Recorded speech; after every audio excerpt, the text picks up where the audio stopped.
तो the machine girl movie की शुरुआत में हम देखते हैं कि कुछ बदमाश बच्चे एक लड़के को बुली कर रहे होते हैं और उसके सर पर सेब रखकर निशाना लगा रहे होते हैं, जिससे उसकी जान भी जा सकती थी। पर ये बहुत ही बुरे लड़के होते हैं, इनका काम ही अपने से कमजोर बच्चों को सताना था। तभी यहाँ पर एक लड़की आ जाती है जिसका नाम आमी होता है। वो एक तस्वीर दिखाती है जिसमें उसके भाई की फोटो थी और कहती है कि तुम जैसे ही लड़कों ने इसी तरह मेरे भाई को भी मार डाला था। ये सुनकर इस गैंग का लीडर और बाकी लड़के उस लड़की पर अटैक करने वाले होते हैं, लेकिन इससे पहले ही आमी इस लड़के का हाथ काट डालती है। इसे देखकर सभी लड़के भागने लगते हैं, लेकिन तभी आमी रिवील करती है कि उसका एक हाथ नहीं है। ये देखकर सभी लड़के आमी को कमजोर समझकर उस पर हमला कर देते हैं, लेकिन तभी आमी अपना सबसे खतरनाक हथियार मशीन गन को अपने कटे हुए हाथ में पहन लेती है और सबको एक एक करके मारने लगती है और इस तरह आमी सबको मार डालती है। आखिर में आमी उस लड़के के पास जाती है जिसे उसने इन बदमाश लड़कों से बचाया था, पर ये लड़का आमी को खूनी मर्डरर कहकर भाग जाता है। इसके बाद आमी कहती है कि 6 महीने पहले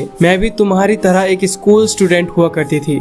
इसके बाद हमें आमी का गुजरा हुआ कल दिखाया जाता है। यहाँ हम आमी को देखते हैं जो अपने दोस्त के साथ बास्केटबॉल खेल रही होती है। तभी कुछ देर बाद यहाँ पर आमी का छोटा भाई यू आता है, जिसके बाद ये दोनों एक साथ घर वापस जाने लगते हैं और इसी दौरान यू आमी से गेम के नाम पर कुछ पैसे मांगता है और कहता है कि मैं हर एक दिन घर की साफ सफाई करूंगा अगर तुम मुझे पैसे दे दो तो। आमी अपने भाई से बहुत प्यार करती थी, इसीलिए उसकी खुशी के लिए वो उसे पैसे दे देती है। इसके बाद यू रात को अपने दोस्त तकेशी से मिलता है, पर ये दोनों किसी न किसी बात से काफी परेशान थे, क्योंकि तकेशी भी अपनी माँ से पैसे मांग कर लाया होता है और ये पैसे इन्होंने किसी गेम के लिए नहीं लिए थे। अब ये दोनों कुछ लड़कों के पास जाती हैं और जो पैसे वो अपनी बहन और माँ से लेकर आए थे उन्हें दे देते हैं। इन सभी में 100 नाम का लड़का वो इन सब का लीडर था। वो कहता है कि ये पैसे पूरे नहीं है। इसी बात पर उसके लड़के यू और तकेशी को पीटने लगते हैं। अब 100 इनके पैसों को जला डालता है, क्योंकि उसे इनके पैसे से कोई मतलब नहीं था। उसे बस लोगों को डराने, धमकाने और पीटने में मजा आता था। अगले दिन हम यू और एमी को उनके घर पर देखते हैं। वे दोनों एक साथ रहते थे और उनके पेरेंट्स की मौत हो चुकी थी। दरअसल इनके पेरेंट्स ने खुदकुशी की थी,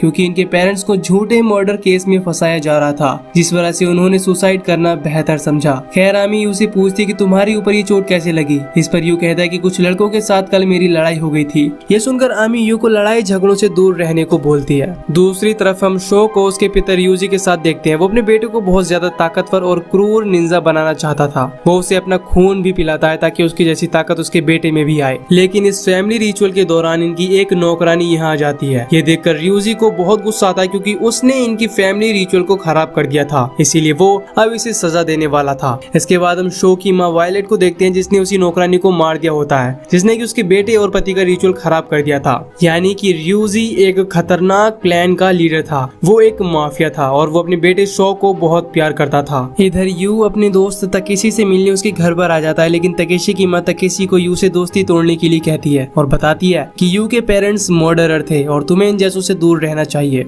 यू को ये सुनकर बहुत बुरा लगता है और वो कहता है कि मेरे माँ बाप मर्डरर नहीं थे। इसके बाद तकेशी और यू यहाँ से भाग जाते हैं, लेकिन कुछ देर बाद रास्ते में वही बदमाश लड़के यानी कि शो और उसके चमचे इन्हें मिल जाते हैं और इनका पीछा करने लगते हैं। आमी भी ये देख लेती है कि उसका भाई खतरे में है, इसीलिए वो भी उसके पीछे पीछे जाने लगती है। इधर वो बदमाश लड़के इन दोनों को पकड़कर एक खाली बिल्डिंग में ले आती हैं। यहाँ शो फिर से कहता है कि मैंने जितने भी पैसे मांगे थे वो कहाँ हैं। अब यू शो को बहुत सारे पैसे लाकर नहीं दे सकता था, इसीलिए शो यू की बहन के बारे में गलत बातें बोलने लगता है, जिससे यू शो पर बहुत गुस्सा होता है और उसे मारने लगता है। पर शो यू और तकेशी को बिल्डिंग से फेंककर मार डालता है। इधर आमी को कुछ बुरे लोग पकड़ लेते हैं और उसके साथ बदतमीजी करने लगते हैं, पर आमी को सेल्फ डिफेंस अच्छे से आता था, जिसका फायदा उठाकर वो इन बदमाशों को मारकर यहाँ से भाग आती है और आकर देखती है कि उसका भाई अब मर चुका है। कुछ दिन बाद आमी तकेशी के पेरेंट्स के पास जाती है और उन्हें कहती है कि पुलिस तकेशी और यू की मौत को सुसाइड बता रही है, पर मुझे ऐसा नहीं लगता, क्योंकि यू सुसाइड नहीं कर सकता, जरूर उन्हें किसी ने मारा है। लेकिन तकेशी की माँ आमी से कहती है कि तुम्हारे भाई की वजह से ही मेरे बेटे की जान गई है। ये सुनकर आमी समझ जाती है कि यहाँ उसकी कोई मदद नहीं होने वाली। इसके बाद आमी यहाँ से चली जाती है, पर आमी को पूरा यकीन था कि उसका भाई सुसाइड नहीं कर सकता, उसे जरूर किसी ने मारा है। एमी घर पर आती है और यू के सामानों की छानबीन करती है और उसके हाथ यू की एक डायरी लग जाती है, जिसमें यू ने साफ साफ लिखा था कि उसके साथ मारपीट की गई है और कुछ लड़के उसे हमेशा परेशान करते हैं। अब इस डायरी में आमी को उन सब में से एक लड़के का नाम मिल जाता है जो यू को परेशान किया करते थे, इसीलिए वो रियोटा नाम के लड़के के घर पहुंच जाती है, जहाँ रियोटा उसके पिता और उसकी माँ भी होती है। यहाँ आमी सीधे सीधे रियोटा से उस ग्रुप और ग्रुप के लीडर का नाम पूछती है, जिसकी वजह से यू की जान गई थी। पर रियोटा ये कहकर स्कूल चला जाता है कि मुझे तुम्हारी भाई की मौत का अफसोस है। इसके बाद रियोटा के फादर एमी से पूछते हैं कि क्या तुम्हें यकीन है कि मेरा बेटा तुम्हारे भाई के साथ मारपीट करता था। इस पर आमी उसके पिता को यू की डायरी दिखाती है, जिसे देखकर वो गुस्सा हो जाते हैं क्योंकि उन्हें डर था कि आमी की वजह से उनका बेटा जेल चला जाएगा। इसीलिए रियोटा की माँ और फादर यू की गलती बताकर आमी को जान से मारने की कोशिश करते हैं और रियोटा की माँ तो आमी का हाथ गर्म तेल में फ्राई कर देती है, पर आमी किसी तरह इन दोनों से बचकर यहाँ से भाग आती है। अब रात को आमी रियोटा के घर चुपके से घुस जाती है और उससे पूछती है कि अपने ग्रुप की लीडर का नाम बता दो वरना अपनी जान से हाथ धो बैठोगे। अपनी जान बचाने के लिए रियोटा बता देता है कि रियूजी का बेटा शो ग्रुप का लीडर है जिसने तुम्हारे भाई को मारा था। ये सुनकर आमी रियोटा के गले को काट डालती है और इसके बाद रियोटा के घर की लाइट चली जाती है। जब लाइट वापस आती है तो रियोटा की माँ अपने बेटे का कटा हुआ सर पाती है। तभी पीछे से आमी आकर रियोटा की माँ को भी खत्म कर देती है। इसके बाद आमी रियोटा के फादर को उसके बेटे के खून में नहला देती है। दूसरी तरफ हम ये देखते हैं कि रियूजी के घर में सभी खाना खा रहे होते हैं, लेकिन गलती से एक नया शेफ शॉ पर सूप गिरा देता है जिसे देखकर रियूजी बहुत गुस्सा होता है और शेफ को अपनी उंगली काटने के लिए बोलता है। पर रियूजी की वाइफ उससे भी एक कदम आगे थी। वो शेफ को उसकी एक हाथ की 5 उंगली काटकर खाने बोलती है और डर के मारे शेफ अपनी उंगलियां काट लेता है और खाने भी लगता है। अब आमी यहाँ किसी तरह पहुंच जाती है और शॉ को पकड़ लेती है, लेकिन रियूजी के आदमी उस पर हमला कर देते हैं। लेकिन आमी के सर पर खून सवार था। वो उसके आदमी को मारकर फिर से शॉ को पकड़ लेती है और जैसे ही वो शॉ को मारने वाली होती है तभी रियूजी अपनी तलवार उसकी तरफ फेंक कर मारता है जो एमी के लेफ्ट हैंड में घुस जाती है। इसके बाद रियूजी एमी को एक कमरे में बंद कर देता है और उसे बहुत ज्यादा टॉर्चर करता है, लेकिन इससे उसका गुस्सा ठंडा नहीं होता। इसीलिए वो अपनी तलवार से एमी की उंगलियां काट डालता है क्योंकि एमी को मारने से पहले वो उसे मौत का एहसास करवाना चाहता था। पर रियूजी की वाइफ वायलेट कहती है कि एमी को मार डालो, पर रियूजी उसकी बात नहीं मानता, जिसके बाद वो यहाँ से जाने लगता है। पर तभी उसकी वाइफ उसकी तलवार छीनने की कोशिश करती है, जिस कारण से उसकी तलवार उसके हाथ से छूट जाती है और आमी पर आकर लगती है, जिससे एमी का बायां हाथ कट जाता है। इसके बाद आमी दर्द से चिल्लाने लगती है और बेहोश हो जाती है। कुछ देर बाद रियूजी का एक आदमी आमी को मारने के लिए आता है, पर आमी उसे ही मार डालती है और अपने आप को आजाद करके यहाँ से भाग जाती है। जब इस बारे में रियूजी और वायलेट को पता चलता है तो उसकी वाइफ उस पर बहुत गुस्सा करती है। दूसरी तरफ आमी जो जख्मी हालत में थी वो तकेशी के पेरेंट्स के पास पहुंच जाती है। वो दोनों आमी की मदद करते हैं क्योंकि इन्हें अब लगने लगा था कि उनके बेटे तकेशी ने सुसाइड नहीं किया था। जब आमी रिकवर होती है तो तकेशी के पेरेंट्स को सारी बातें बता देती है। इसके बाद ये फैसला करते हैं कि हम मिलकर तकेशी और यू की मौत का बदला जरूर लेंगे। इसके बाद ये अपनी ट्रेनिंग शुरू कर देते हैं। मिकी एमी को ट्रेनिंग देने लगती है और मिकी का हस्बैंड सुगुरु एमी के कटे हाथ के लिए एक मशीन गन बनाने लगता है। कुछ दिनों बाद मिकी को पता चलता है कि रियूजी और उसकी फैमिली अब यहाँ नहीं रहते,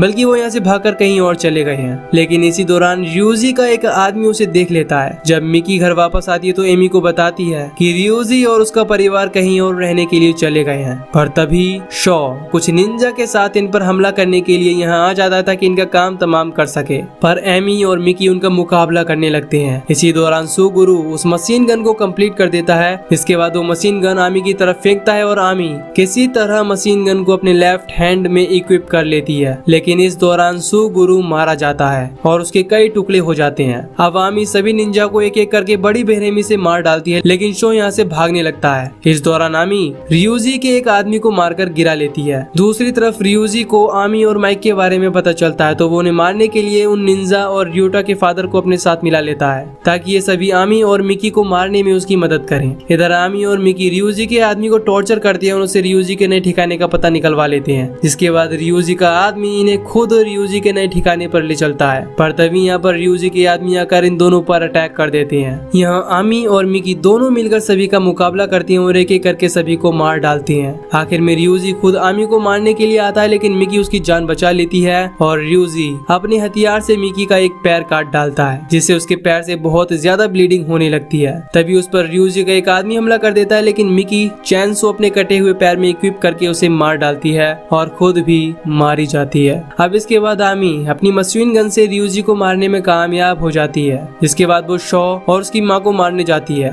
पर यहाँ वायलेट अलग ही नशा करके एक अलग हथियार पहनी हुई थी, स्टील की ब्रा, जिससे वो आमी को मारने की कोशिश करती है, पर किसी तरह वो वायलेट और उसके बेटे शॉ को मार डालती है और इस तरह से आमी अपने भाई की मौत का बदला ले लेती है। यहीं पर ये मूवी खत्म हो जाती है। तो दोस्तों, अगर आपको ये मूवी की एक्सप्लेनेशन पसंद आई हो तो वीडियो को लाइक, एक अच्छा सा कमेंट और चैनल को सब्सक्राइब जरूर कर देना। बाकी मैं मिलूंगा आपसे न्यू वीडियो में। Till then take care, love you, bye bye.